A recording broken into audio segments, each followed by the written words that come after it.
Hello and welcome to The Capstone. I'm your host Caitlin, and in today's episode we will be delving into experiential learning and clinical debriefing. Why are they significant? How are they relevant to each other? And most importantly, what does it have to do with me and you as up-and-coming healthcare professionals? Let's divide and conquer. So the first big question, what actually is experiential learning? The term was coined by David Kolb, a psychologist and educational theorist who created this foundational approach to learning. I've got him on the line. David, can you answer this question? Well, yes, hello there. Pleasure to be on the podcast. Now, simply put, learning is the process whereby knowledge is created through the transformation of experience. This basically means that learning happens through doing, then reflecting. Thank you, David. And there is the learning cycle, which is experiencing, reflecting, thinking, and acting. It's built on many ideas, such as learning being continuous, adjusting our old ideas as we learn new ones, and recognizing that the outcome of an experience is not the end of the learning cycle. Yes, I said thank you, David. Back to me and how all that is relevant. In fact, it's not just relevant, it's essential, especially for us paramedic students.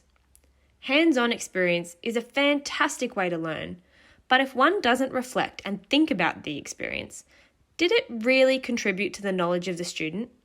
Did it change the way the student will perform next time or reinforce their comprehension of the subject or scenario? Spoiler alert, most likely not. This leads to the second big question. How do we do experiential learning? How do we put the cycle into practice? And this is where the clinical debrief comes in.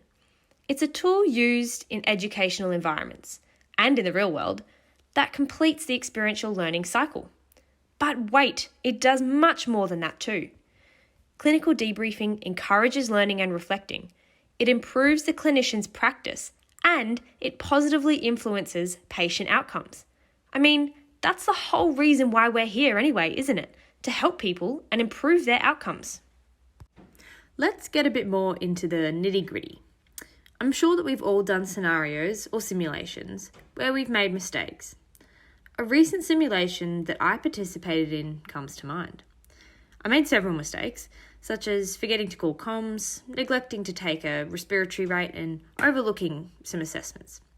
However, I didn't realise what I did wrong until the debrief. Sitting and discussing these things with my peers helped me to understand what I'd forgotten and assisted to change my method of questioning and assessing the patient in order to not forget these things the next time. I reflected on my experience, thought about ways to improve it, and acted on these discussions. Now, this doesn't just happen in simulations. For paramedics, in the real world, on a job, multiple people will experience the same event, but all have diverse interpretations on what happened and how the job went. By working together and participating in a debrief of the job, all parties get to reflect and learn from each other. This is how we become better clinicians. I'm going to give you a quick rundown on Kolb's learning styles before I start discussing clinical debriefing. Now, David Kolb identified 4 different learning styles. The first of these is the diverging learning style, which encompasses those who learn through observing, instead of being hands-on. The second is the assimilating learning style, who are people who learn through concepts and analytical models. The converging learning style is that of one who learns through technical tasks and the application of their knowledge. Lastly, the accommodating learning style is a hands-on, practical, and experimental approach. Being aware of these learning styles is important in order to recognize and implement your own style to learn more effectively. Now, it's all well and good to talk about how important clinical debriefing is, but there are actually some tricks that you can use to get the most out of a debrief. Let's talk best case scenario. Ideally, debriefing should be a formal affair and facilitated or guided by someone. While it's not always applicable to have a formal debrief with everyone involved in the job, Setting aside some time to discuss their thoughts on the experience is essential. In this time, it is critical to ensure that the atmosphere is friendly and honest. People won't be vulnerable and share their honest thoughts in an environment that they're uncomfortable in. Of course, honesty is the scaffolding of the entire debrief, and there really is no point in doing one if people aren't going to be truthful with themselves or each other. Asking open-ended questions is another great way to facilitate a debrief. This gets people considering their experience and identifying inconsistencies between experience and their understanding. Now, that is our best case scenario, and it usually occurs in educational settings such as a university. If we look at the real world, there are extra issues that we have to consider. Formal debriefing may not occur due to time restraints, uncertainty of roles, and maybe even just a general lack of interest. Sometimes, having a brief chat in the ambulance on the way to the next job is the only time that you'll get. Difference in age and experience can skew the power relationship between paramedics, which can affect the capacity for open and honest two-way communication. So let's zoom out a bit. Paramedicine has changed vastly in Queensland over the last 20 years.